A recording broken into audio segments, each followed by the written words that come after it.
Este verão, mergulhe nas ofertas Observador e viaje com conteúdo. Temos 400 tote bags Observador e 50 revistas de viagem edição Marrocos para oferecer. Assinar o Observador nunca soube tão a férias. Assine hoje em observador.pt e tenha acesso às nossas ofertas limitadas.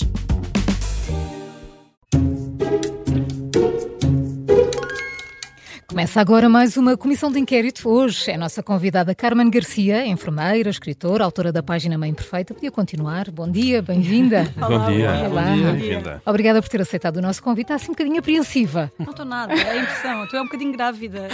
Um bocadinho a favor. Um bocadinho a favor. São 5 perguntas, 5 pontos por cada resposta certa. Se pedir a nossa ajuda e acertar, são 2 pontos. Vamos a isto? Então, cara, é essa. Agora é fiquei fácil. apreensiva. Fácil. Agora aqui com a pontuação ficou apreensiva. A primeira é muito simples. Quantos dias da licença parental são pagos a 100%? Em dias não sei, 100% também devia valer.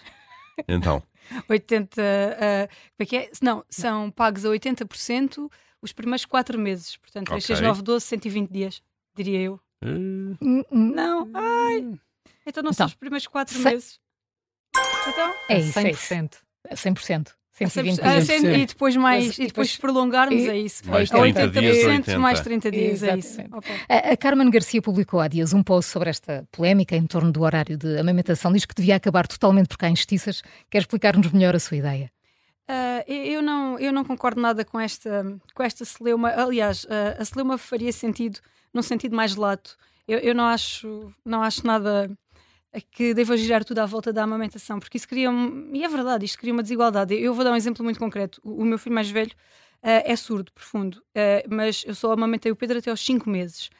Então, quando eu regressei ao trabalho, eu tive aquele ano que é de aleitamento, não é de amamentação, porque ele fazia já nessa altura suplemento, e depois comecei a trabalhar em horário completo. O Pedro tinha terapia da fala 3 vezes por semana, de manhã.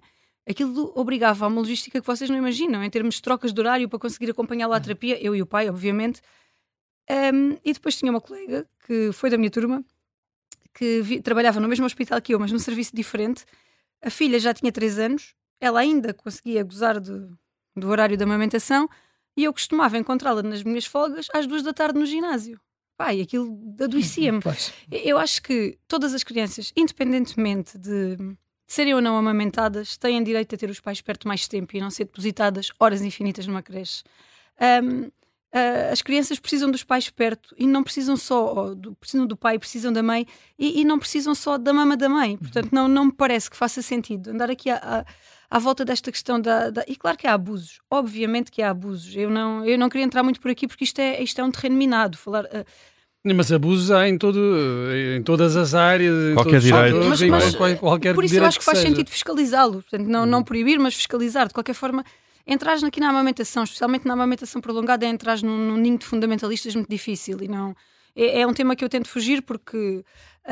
mas efetivamente, a Quando se amamentação... fala de maternidade, estamos sempre a entrar aqui em tudo é polémico. Exatamente, mas a amamentação especialmente porque...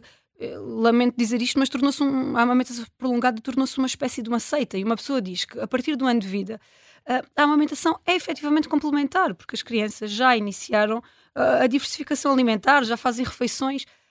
Se me perguntares, faz assim tanto sentido as mães trabalharem menos de 2 horas para amamentarem uma criança que até já almoçou e já lanchou e...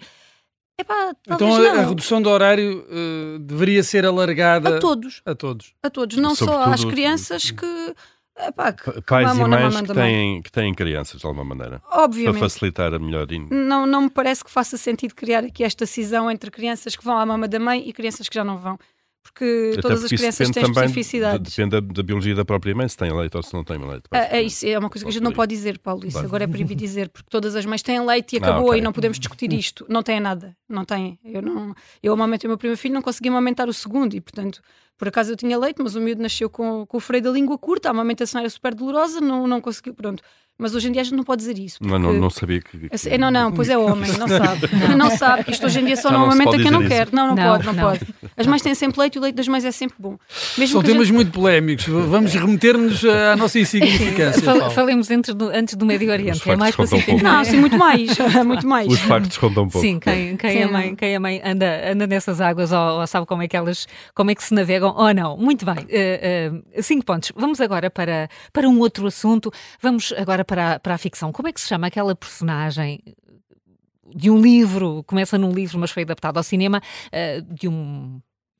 de um ser que nasceu velho, de um homem que nasceu velho e que, à medida que o tempo avança, vai ficando mais novo até chegar a bebê? O Benjamin Button. Estranho, cara. É verdade, é verdade. Já estava, a Carmen já estava ali.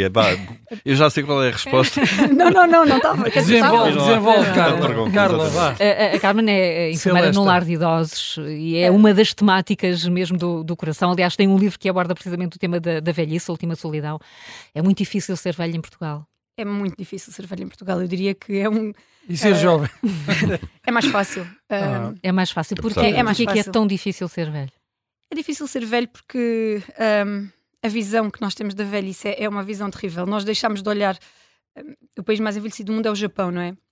Mas tu olhas para um velho... Eu gosto da palavra velho. Não vou usar a palavra idoso que me incomoda. Tu olhas para um velho no Japão e os velhos ainda são olhados, felizmente, como símbolo de sabedoria, de experiência. Um velho em Portugal é um peso, na maioria das vezes. Eu vejo isso todos os dias na minha vida. Eu vejo idosos que são despejados em lares, literalmente despejados, porque a família... e atenção que em muitos casos o lar faz sentido. Eu não estou a dizer que... Eu defendo que envelhecer em casa é sempre o melhor, enquanto é possível. Portanto, nós devemos envelhecer na nossa própria casa enquanto temos condições para tal e enquanto essas condições nos são oferecidas. Às vezes há situações em que o lar é a resposta. Mas... O lar transformou-se muito, em muitos casos, numa espécie de um depósito, não é? Havia um sketch dos Gato Fedorento, não sei se ainda se pode falar neles, ou seja, também já não pode, mas não sei. Mas que eles tinham o papelão, o vidrão e o velhão, não é? E o lar às vezes é um bocadinho velhão, é um sítio onde os velhos são despejados e as famílias sentem que, ok, eu deixei-o aqui, a partir de agora os responsáveis por ele são estes e eu pago a mensalidade e estou livre. É difícil ser velho em Portugal, sim. É difícil porque... A figura do velho é muito pouco respeitada, tornou-se um peso. Não há uma política de envelhecimento em Portugal. Estão a tentar fazer algumas coisas agora, criar o Estatuto do Idoso, mas que algumas pessoas acham que o próprio Estatuto do Idoso é um bocadinho idadista. É complicado. Mas nós próprios também não sabemos envelhecer e não preparamos a nossa velhice, quer em termos de saúde, quer em termos de Esse é o primeiro erro. De apoio. Eu acho que nós vivemos presos a...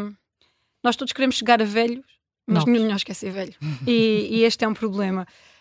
Nós somos um país, na verdade, mal preparado. Por exemplo, olha, eu diria que o nosso grande desafio nestes anos agora vindouros tem a ver com as demências. Nós somos o país da OCDE com uma prevalência de Alzheimer mais marcada. O Alzheimer sendo a principal demência, porque há outras, não é? Há muitas demências, por exemplo, há demências muito difíceis de compreender.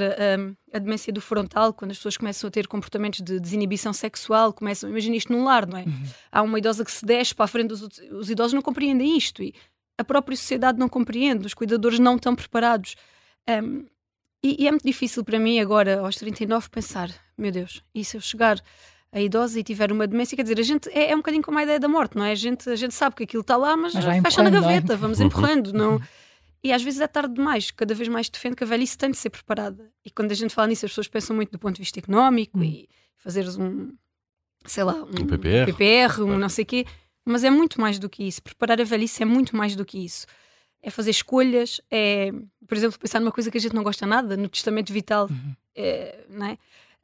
E mesmo as condições físicas da habitação, por exemplo, não é? Exatamente, a por exemplo, da banheira ou eu tive agora uma briga com os meus pais, exatamente por causa disso, porque a minha mãe tem 75, o meu pai tem 78 e eu achei que era a altura de começar a pensar em tirar a banheira, por exemplo, porque a gente tem de começar a pensar, ok, a prevenção de quedas tem que começar a acontecer agora, porque uma fratura grave numa altura desta já é muito mau, é um muito mau indício. Mas sei lá, nós temos casas muito mal adaptadas. Às vezes há adaptações que são feitas. Eu há pouco tempo estive na casa de uma senhora a fazer um domicílio que tiraram efetivamente o marido tinha sido internado, teve um AVC, ela sabia que ele ia voltar debilitado e então foram logo muito rápidos os filhos e partiram a banheira, meteram uma base de duche, mas depois esqueceram-se que a porta da casa de banho era estreita e a cadeira de banho não passava. Claro. Portanto, sei lá, nós não estamos preparados, não há profissionais cada vez mais preparados, mas nós também não recorremos a eles o suficiente e eu acho que é tudo por causa disto. Nós não gostamos de pensar que aquele velho que está ali tombado e que está ali no lar pendurado e babado e amarrado, que é a minha principal dor, não é? Que está ali contido fisicamente, um dia podemos ser nós. E eu também acho que é por isso que a gente continua a perpetuar algumas práticas, como a contenção física, que são uma verdadeira abominação, porque a gente não se lembra que aquele velho amanhã somos nós. Não é? Vamos em frente. Tem 10 pontos, Carmen. Antes do lar de idosos trabalhaste durante 11 anos na área dos cuidados intensivos. Esta é mesmo para ti. Eu não saberia responder a isto. Agora, eu também não sei. Qual é a escala mais utilizada para avaliar o nível de consciência de um paciente que esteja na unidade de terapia intensiva? Escala de... É a escala do coma. Assim, sim. Pois é, a escala do coma. Eu podes pedir ajuda. Cerebral. Não quero ajuda, que horror. Se eu tiver que dizer, meu Deus, isto é mesmo aquela coisa. É de uma cidade. Não, calma, eu sei os scores e tudo. Nome de uma cidade. É uma branca só. Só é, mas é uma branca gigante. É cérebro de grávida. Ai, que horror. Eu passei a vida inteira a fazer estas coisas. Escala de coma de Glasgow, por amor de Deus. Isso mesmo. Ai, que branca. Eu só me lembrava das outras escalas. De Morse, que é de queda, de Braden, que é de feridas. Que horror, do coma. Glasgow, é isso mesmo. Foram mais de 10 anos no hospital público. Carmen, os profissionais de saúde enfrentam hoje mais desafios do que no início da tua carreira? Eu diria que sim. Eu diria que sim, porque ainda não tinha havido, quando eu comecei a trabalhar no hospital, ainda não tinha havido aquele êxodo de profissionais em direção ao setor privado. Eu nunca, por exemplo, eu trabalhei 11 anos no hospital, eu nunca senti o problema da falta de médicos, por exemplo. Não, eu trabalhava, os primeiros 6 anos foram nos cuidados intensivos de cardiologia, eu não me lembro de uma escala em branco, nem sequer num período de férias, quer dizer. E o hospital onde eu trabalhava, que era o Hospital de Évora, que é um hospital central, o Alentejo foi sendo progressivamente despido de especialidades no distrito de Beja e Porto Alegre, e foi tudo convergindo para Évora. Se calhar também por isso eu trabalhava num sítio um bocadinho privilegiado, mas a verdade é que eu não sentia... Esta falta de médicos que a gente vê agora em várias especialidades, esta coisa de urgências fechadas. Eu trabalhei uns anos... Isto das urgências fechadas não é um bocadinho terceiro mundista? Um bocadinho. Quer dizer, não vai contra a própria ideia de urgência. Não sei se deve ser permanente. Abraçaste o eufemismo agora? Um bocadinho? É muito. Isto é quarto mundo. Aqui o Alentejano não era abraçaste o eufemismo, é uma grande frase. É o quarto mundo quase, quer dizer, e quando... Olha, eu ia dar este exemplo. Eu nunca me lembro da urgência geral não ter medicina interna. Quer dizer, medicina interna é a espinha dorsal de um serviço de urgência. Há pouco tempo vi um comunicado agora o LS a dizer que o Hospital de Évora, o Hospital Central do Alentejo, que serve 3 distritos, ia estar sem medicina interna na urgência durante 12 horas. Isto é uma coisa perfeitamente aberrante. E já nem vou falar de áreas, por exemplo, como a obstetrícia, porque esta custa muito porque eu estou grávida agora, não é? É verdade, é pensar que tenho uma complicação qualquer um dia destes e que não sei para onde me dirigir e que ligo para a linha e que me vão dizer para ir não sei onde, depois chego lá, mas não temos vagas na neonatologia, que a bebé vem prematura, depois vai para não sei para onde. E isto é muito pior para quem vive no interior. Isto é muito pior. Eu acho sempre que... Depende das regiões do país, talvez. Pior a sul do que a norte, não é? O norte é muito melhor. Há 2 países em Portugal no que se relaciona com a SNS. O norte é muito melhor, funciona muito melhor. Eles têm muito mais recursos, uma organização muito melhor. Por exemplo, em relação à obstetrícia, é pior aqui a Península de Setúbal, que não é nada interior, não é? Bastante litoral. Ali, Barreiro, Almada, Setúbal, aquilo agora está ali um problema que eu também não percebo. Mas há alternativa, mesmo estando fechadas as urgências, o que eu estava a dizer é que, por exemplo, para uma consulta num médico especialista, há alternativas mesmo na região de Lisboa, até mesmo nos privados. Mas para quem está no interior, não existem essas soluções. Tu continuas a ter, em 2025, Portugal a 2 velocidades. Na saúde e no resto, mas, por exemplo, nos transportes públicos. Mas nota-se muito mais na saúde. Eu diria que as pessoas aqui queixam-se. Desculpem lá, vocês esqueçam todos daqui. Tu não, tu já estás do lado do Rio, mas continua a ser muito perto, não é? O daqui que é de Lisboa? Sim, aqui desta zona, mas queixam-se um bocadinho até de barriga cheia, porque se vocês não conseguem num sítio, eventualmente conseguem noutro.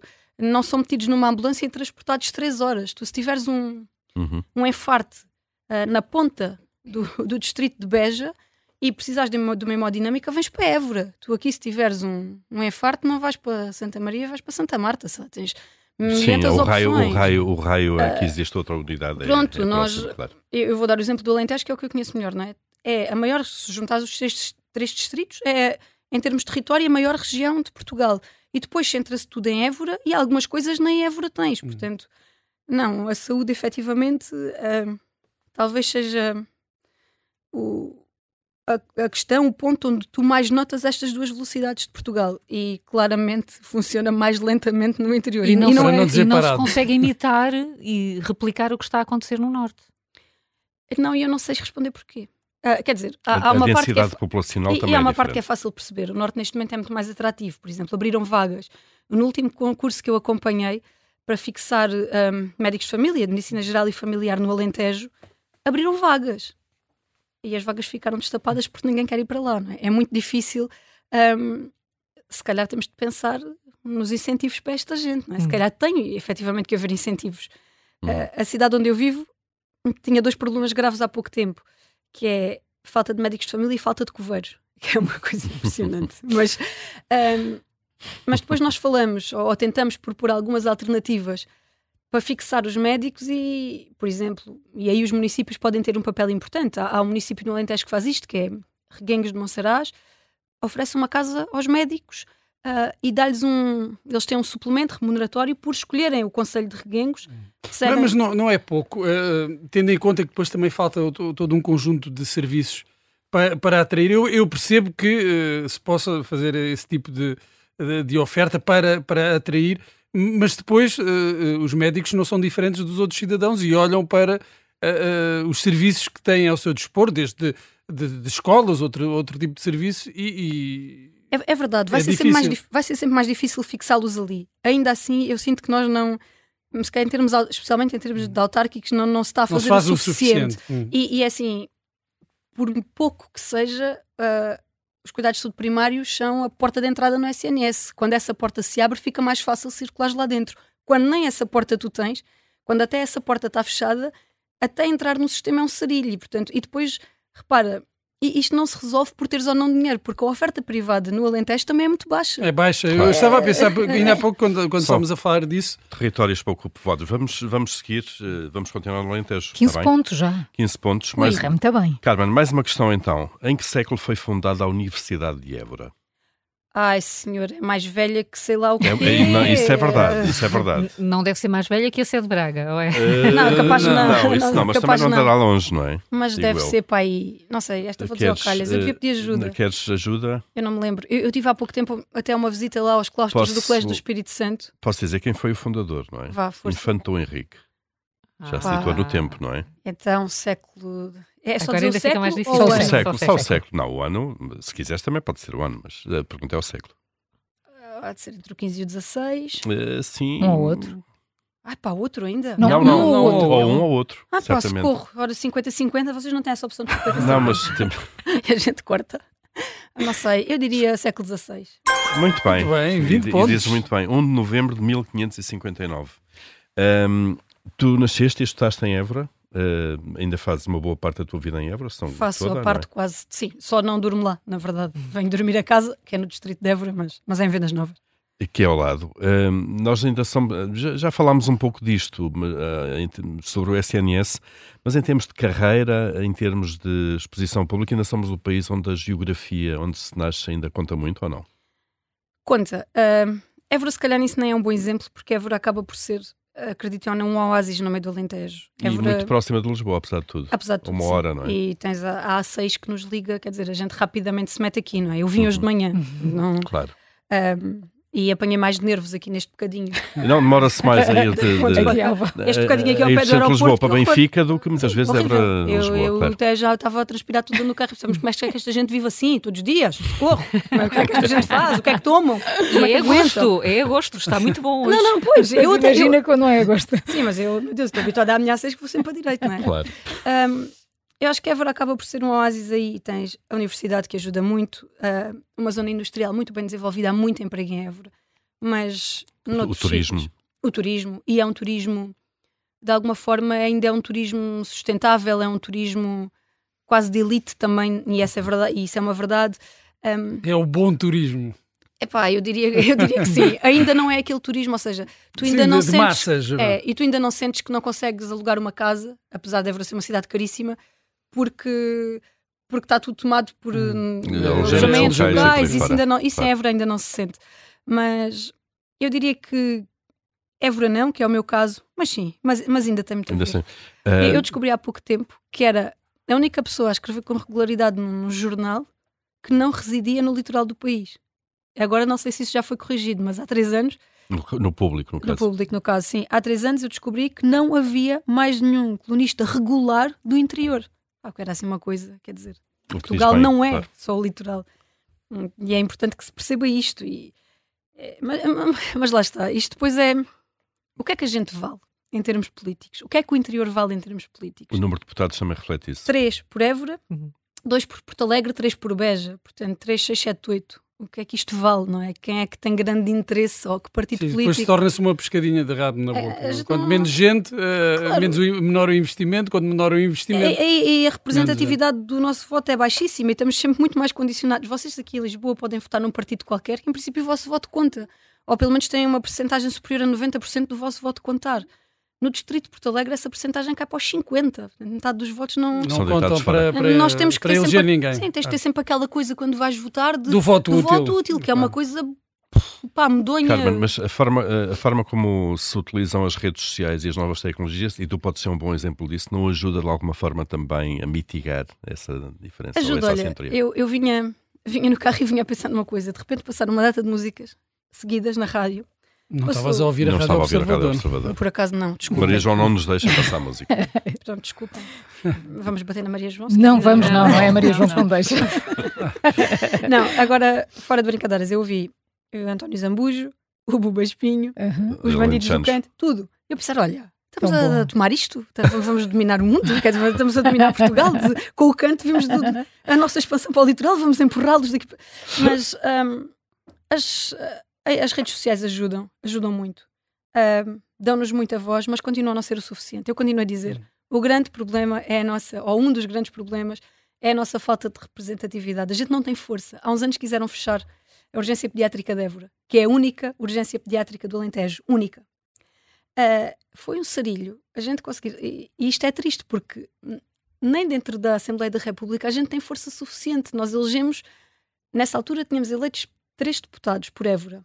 2 eram do partido do governo, fizeram-se de mortos. Quando a gente os tentou contactar, precisamos de ajuda, vão-nos fechar a urgência. Sobrou-nos um que na altura era o João Oliveira, do PCP. Sim, junto. Mas a gente não consegue, não há força. Não... enquanto isto não mudar um bocadinho, e eu percebo que, a densidade populacional, mas o território é gigantesco e tem imenso potencial, portanto isto tem que mudar. O que não tem de mudar, na perspectiva de uma sportinguista, é esta senda de êxitos do Sporting.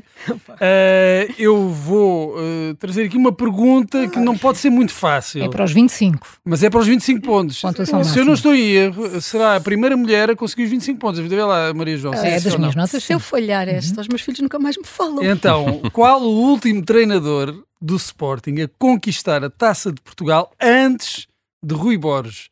Rui Borges conquistou este ano a dobradinha, mas antes dele houve um treinador a conquistar a taça. Não se faz uma pergunta destas a uma grávida, Bruno. Isto custa muito. Eu preciso me arriscar no Paulo Bento, mas não contem ainda. Não contem. Não. Podes pedir ajuda, mas já não tens os 25. Caraças, era bonito fazer aqui um plano. Era bonito. Eu acho que não vai ser. É para o Bruno que pergunta, tu és o único que eu conheço. Fazes esta pergunta da treta, meu. É uma pergunta para uma sportinguista. Uma sportinguista, mas espera lá, deixa-me lá pensar. Taça de Portugal. Olha, eu quero saber o ano. Eu vou dar uma pista. Foi estrangeiro. Ora, cacete, que pista. Que pista tão boa. Pronto, já não é agora já não podes dar estas ajudas. Agora já posso, eu arranjo aqui. Deixa-me pensar. Foi estrangeiro. Eu acho que até foi o último treinador estrangeiro do Sporting. Agora só me lembro do Boloni. Deixa-me pensar. Isso é muito antigo. Esse é muito antigo. Foi mais recente. Eu sou muito antiga. Deixa-me pensar. Mais recente. Não posso dizer mais nada. Ai pá, que treta. Meu Deus, os meus filhos vão me odiar tanto. Desculpa Pedro, desculpa João. Ai, meu Deus, não sei. Vá uma ajudinha então. Preciso de ajuda. Pronto. Jorge Jesus, que é também um bocadinho estrangeiro, é da Amadora. Exato. Frankie Verkauteren ou Marcel Keizer? Sério que foi um desses? A sério que foi um desses? Pá! Se foi um destes... Temos de acelerar. Não foi o Jorge Jesus, não consigo acelerar, vou errar isto, vou dizer ao calhas. Diz lá os dois que disseste. O Vercauteren e o Marcel Keizer. Pá, o Vercauteren, não estou a ver. Não, foi o Marcel Keizer. Não está a ver. Desculpem. Foi o Marcel Keizer. Estás a escrever neste momento para o jornal A Bola, semanalmente. Como é que é essa experiência de escreveres sobre futebol, sobre o teu clube, e como é que têm sido as reações dos leitores a ter uma sportinguista ferrenha a escrever sobre o seu clube? Todas as semanas, tenho aquele comentário de mas porquê é que não voltas para a cozinha? Incrível. Ai, todas. sério? Sai todas as semanas esse, sim. Por acaso ontem Podiam foi ser mais criativos, não? Pois é sempre a mesma coisa. Tipo, não... E eu tenho sempre vontade de responder, então não volto, daqui a bocadinho já lá estou a fazer, já está para esta gente toda. Não, eu ontem por acaso até fui ver os comentários, porque ontem falei sobre um tema que pode ser um bocadinho difícil de encaixar, que é são os abusos. Sabes que o Real Madrid está neste momento com problema com o Asensio, o PSG também tem um problema com o jogador, o Sporting temos a questão do Soares. Fizeste um post. Foi contratado. Foi a partilhar a crónica, o Soares que vem contratado e que tem acusações gravíssimas a pender de violência doméstica. Sim, violência, mas assim, se aquilo for verdade, que nós não sabemos, existe sempre a presunção de inocência, mas quer dizer, se aquilo for provado, eu não quero aquele jogador com a camisola do Sporting. Aquilo, falas de violência, era uma mulher que ela diz que era presa em casa durante os treinos, forçada a relações sexuais quando não queria, um controle absoluto, violência física, portanto... E então ainda tiveste mais reações do que o habitual. normal. E eu, por acaso, cometi aquele erro estúpido e primitivo e primário de ir ver os comentários. Pai, metade estavam apagados pela moderação já, a dizer este comentário não respeita aos que eu, pronto, já é outra a chamar-me não sei o quê. E isto acontece muito, pronto. Eu gosto, está a ser uma Estamos a experiência evoluir, muito não é? gira. Estamos a evoluir. Sim, mas há sempre um bocadinho aquela de ainda por cima a mulher. Esta gente. De desvalorizar, não é? Sim. 20 pontos, Carmen. Olha, Foi foi muito o bom. Foi ótimo. que se conseguiu. Foi o Sporting, Foi foi muito extraída bom, pelo muito bom. Sporting. Não, fui traída por ti. Não fui eu, foi o Mas Sporting. eu anotei já, está anotado. Carmen Garcia, obrigada por ter vindo à obrigado. Comissão de Obrigado, Inquérito. Foi um gosto, Obrigado. obrigada.